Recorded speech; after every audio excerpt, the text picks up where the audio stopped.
Un soir paisible de l'année 1976 à Cambridge. C'était un soir tranquille de l'année 1976. Le ciel nocturne au-dessus de la ville universitaire anglaise de Cambridge était constellé d'étoiles scintillantes. Ces astres semblaient des messagers murmurants, prêts à dévoiler aux âmes attentives les secrets ancestraux de l'univers. La lumière douce d'une lampe de bureau baignait le visage immobile du physicien Stephen Hawking. Cette lueur projetait de longues ombres dramatiques sur les murs, couverts d'équations et de diagrammes. L'ensemble de la pièce de travail était plongé dans le silence profond typique d'une cité universitaire. Sur le bureau s'empilaient des livres formant de petites montagnes. Des notes manuscrites éparses jonchaient les surfaces. Dans l'air flottait une légère fragrance de papier ancien et d'encre. Tout cela témoignait de la quête presque obsessionnelle de Hawking pour la connaissance. À cet instant précis, l'esprit de Hawking était entièrement absorbé par la nature énigmatique des trous noirs. Un trou noir est une région de l'espace où la gravitation est d'une intensité extrême. Même la lumière ne peut s'en échapper. Tout y est inexorablement aspiré vers un vide infini. Soudain, Hawking s'imagina au bord d'un trou noir supermassif. Un vent cosmique glacé effleurait son corps. La structure de l'espace et du temps se distordait sous l'influence du trou noir, émettant des sons étranges et inquiétants. Dans cette vision intérieure vivante, il tenait dans ses bras un livre épais. Ce livre regorgeait de formules mathématiques complexes, de pensées philosophiques profondes et de théories révolutionnaires. Délibérément, il leva la main et lança doucement le livre dans la gueule béante du trou noir. Le livre s'élança, accéléré et attiré par la gravitation irrésistible. Il franchit en un éclair l'horizon des événements. Cette frontière marque le point où les lois physiques s'effondrent totalement et où rien ne peut plus revenir en arrière. Le livre disparut complètement de la vue. Il fut enveloppé pour toujours par le point de singularité et ne pourrait jamais revenir. Selon la dérivation rigoureuse de la théorie de la relativité générale d'Albert Einstein, la gravitation s'explique par la courbure de l'espace-temps, en combinant cela à la description quantique du comportement des particules microscopiques. Hawking conclut que les trous noirs constituent les pièges ultimes dressés par l'univers. Qu'il s'agisse de minuscules particules de poussière interstellaire, d'étoiles massives en fin de vie ou du livre comme cristallisation de la sagesse humaine. Tout ce qui s'approche trop près est englouti. Chaque mot soigneusement choisi dans ce livre, chaque ligne élégante d'une équation, chaque couche de signification profonde et de perspicacité, tout cela fut annihilé en un instant pour toujours. Il ne pourrait plus jamais retourner dans l'univers observable ni être retrouvé par quiconque. Imaginez la profondeur de cette perte. Quelque chose qui existait avec un but et une valeur se dissout désormais dans le néant. Comme s'il n'avait jamais été créé. Au cœur de l'observateur ne subsiste qu'un vide troublant. À première vue, cette vision paraît presque banale et simple. Dans les années 70 du XXe siècle, de nombreux scientifiques étaient absorbés par l'excitation de la confirmation des quasars et les progrès fulgurants de la physique des particules. Pour eux, les trous noirs restaient de simples modèles mathématiques sur papier, lointains et abstraits. Personne ne se doutait que, dans ce bureau en désordre, entouré de l'odeur des vieux papiers et de l'encre, une expérience de pensée apparemment folle allait donner naissance à une idée. Cette idée déclencha une tempête souterraine qui dura des décennies et ébranla les fondements de la physique moderne.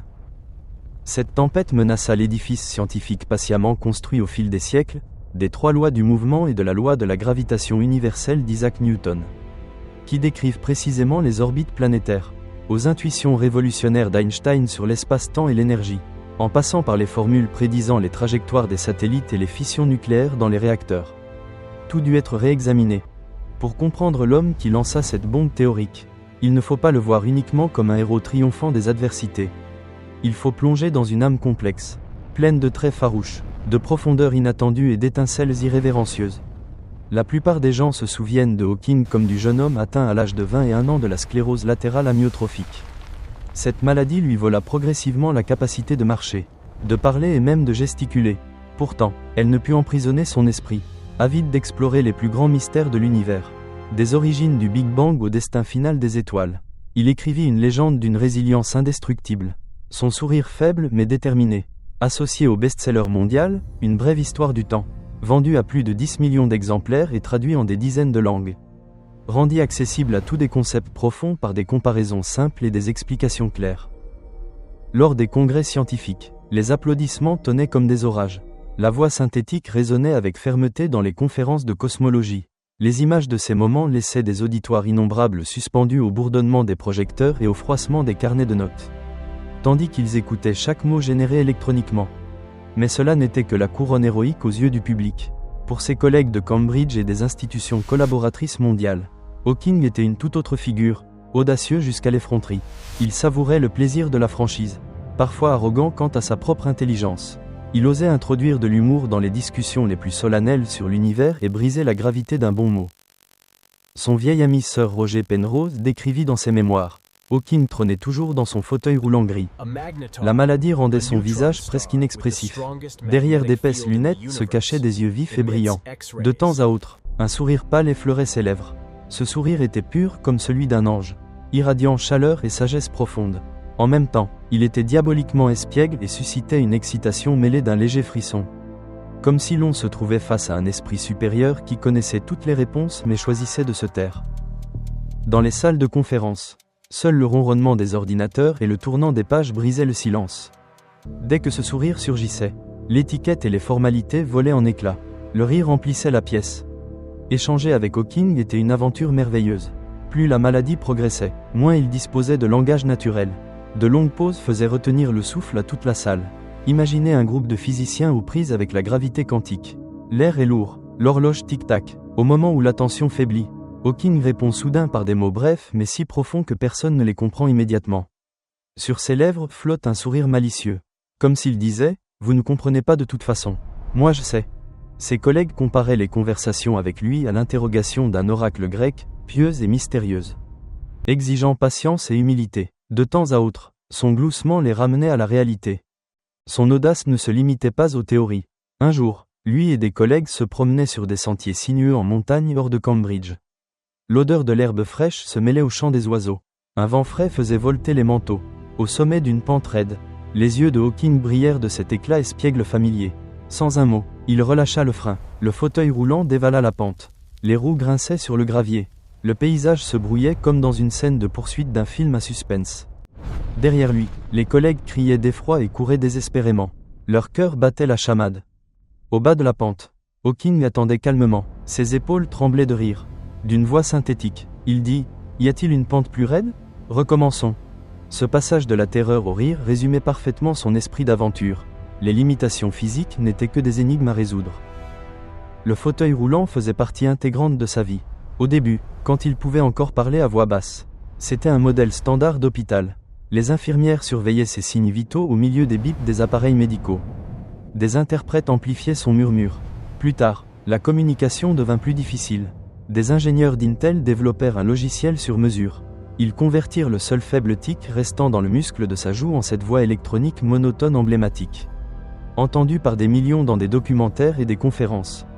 Chaque clignement était capté par un capteur infrarouge. Un clavier virtuel émettait de légers clics. Il ne pouvait saisir que quelques mots par minute. C'était son combat héroïque avec le monde. Avant des conférences importantes, il rédigeait de longs manuscrits à l'avance. Dans des auditoriums comptant des milliers de spectateurs, il les diffusait avec fluidité. Le silence était vaincu par les applaudissements.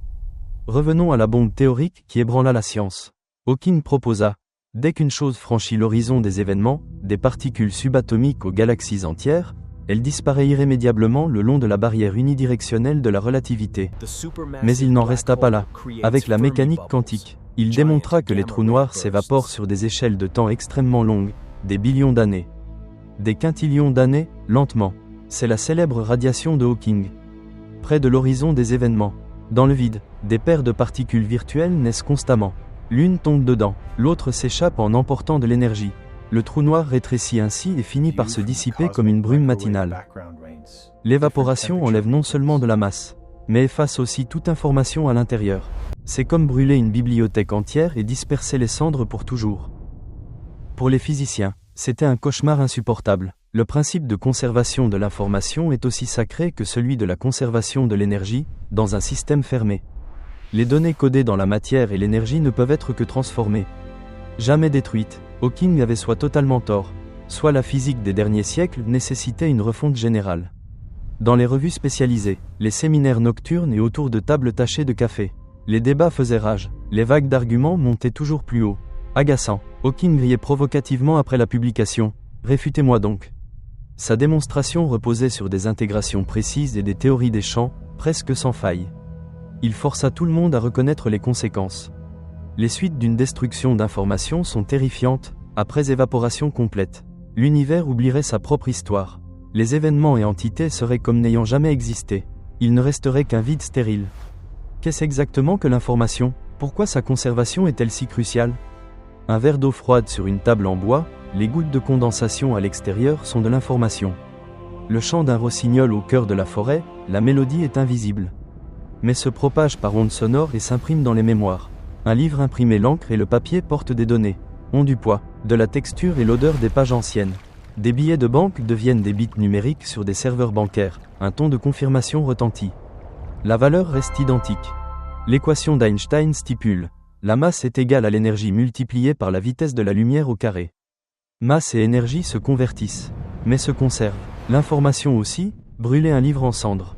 Dissolvez-les dans la mer, les données sont encore codées dans les séquences moléculaires. Simplement illisibles pour les humains. L'univers tisse tout ce qui existe dans le tissu de l'espace et du temps, rien ne se perd. Où va donc l'information qui tombe dans un trou noir si celui-ci s'évapore? L'histoire prit un tournant décisif en l'an 2004. Hawking admit publiquement s'être trompé, l'information ne se perd pas, mais s'infiltre sous une forme complexe à travers la radiation. Le débat se déplaça aussitôt vers les vibrations multidimensionnelles de la théorie des cordes et le principe holographique, qui projette le contenu d'un trou noir sur une surface bidimensionnelle. En l'an 2025, notre époque actuelle, les laboratoires les plus avancés de Cambridge simulent la dynamique des trous noirs avec des superordinateurs. De nouveaux modèles de gravité quantique suggèrent que de minuscules trous de verre relient encore l'intérieur et l'extérieur après l'évaporation. L'information peut être restaurée via les courbes de page, d'abord décroissantes, puis croissantes. Les calculs s'appuient sur la correspondance ADS-CFT et sont précis et exaltants. Les observations rattrapent la théorie. En l'an 2019, le télescope de l'horizon des événements photographia la première image du trou noir dans la galaxie M87. En 2022 suivit celui au centre de notre Voie lactée, Sagittarius A. Depuis, les détecteurs d'ondes gravitationnelles comme LIGO, Virgo et KAGRA ont capté des dizaines de fusions de trous noirs. Dans les signaux résiduels après fusion, les scientifiques ont déjà identifié de fines structures dans la radiation soutenant la conservation de l'information. Ces avancées corrigent l'intuition initiale de Hawking tout en défendant fermement la conservation de l'information. L'univers garde jalousement ses secrets, mais ne peut arrêter la curiosité humaine. Aujourd'hui, les ventilateurs bourdonnent dans les laboratoires les plus chauds du monde. Une nouvelle génération de physiciens explore les paradoxes révélés par Hawking. Comprendre comment les trous noirs stockent et libèrent l'information réécrira les lois fondamentales de l'univers. Les recherches les plus récentes, en novembre 2025, montrent que, lors de l'évaporation, l'information revient élégamment dans l'univers sous des états quantiques hautement complexes, codés dans les particules de radiation. Elle reste conservée. De futurs détecteurs d'ondes gravitationnelles pourraient capturer directement des traces d'information au moment de la fusion, comme lire une écriture cachée dans le cosmos. L'héritage de Hawking est une symphonie double de lutte personnelle et d'audace intellectuelle. Il repoussa les frontières de la science et changea à jamais la compréhension humaine de l'univers. Son histoire n'est pas seulement de l'histoire des sciences, mais une épopée touchante rappelant l'inflexibilité de l'esprit humain. Outre ces développements, en l'an 2025, de nouvelles expériences avec des ordinateurs quantiques simulent des mini-trous noirs en laboratoire et testent analogiquement la radiation de Hawking. Les premiers résultats du CERN et du Perimeter Institute au Canada confirment que la radiation porte bel et bien des informations chiffrées. Des chercheurs comme Juan Maldacena et Leonard Susskind étendent davantage le principe holographique. Ils proposent que l'univers entier fonctionne comme un hologramme, tridimensionnel, mais projeté à partir de données bidimensionnelles aux confins. Les observations du télescope spatial James Webb fournissent aussi de nouvelles données. Il a détecté des trous noirs primitifs dans la phase précoce de l'univers. Peu après le Big Bang, ceux-ci pourraient être les graines des trous noirs supermassifs. Leur spectre montre des indices d'effets quantiques en accord avec les prédictions de Hawking. En Allemagne, des instituts comme l'Institut Max Planck de physique gravitationnelle à Potsdam et Hanovre contribuent de manière décisive. Ils analysent les données de LIGO et développent la prochaine génération de détecteurs comme le télescope Einstein. Ce détecteur souterrain en Europe devrait être opérationnel à partir de l'an 2030 et mesurer les fusions de trous noirs avec une précision inédite. Il pourrait détecter directement les signatures fines du retour de l'information. Tous ces progrès rendent l'idée de Hawking plus longue et plus riche que jamais. Ils montrent que l'univers n'est pas chaotiquement destructeur, mais un archive parfait qui n'oublie rien. L'expérience de pensée de Hawking issue de ce soir paisible a non seulement révolutionné la physique, mais inspirer des générations à plonger plus profondément dans les mystères. Les modèles récents intégrant la gravité quantique à boucle suggèrent que l'espace-temps lui-même émerge d'états quantiques entrelacés, renforçant l'idée que l'information est indestructible même aux échelles de Planck. Des simulations numériques avancées, utilisant des algorithmes tensoriels, reproduisent la radiation de Hawking avec une fidélité accrue, révélant des corrélations quantiques subtiles qui codent l'histoire complète de la matière engloutie. Ces avancées, publiées dans des revues de premier plan, confirment que les trous noirs ne sont pas des fins absolues, mais des transformateurs cosmiques préservant l'essence de tout ce qu'ils absorbent, dans une danse éternelle entre chaos apparent et ordre profond.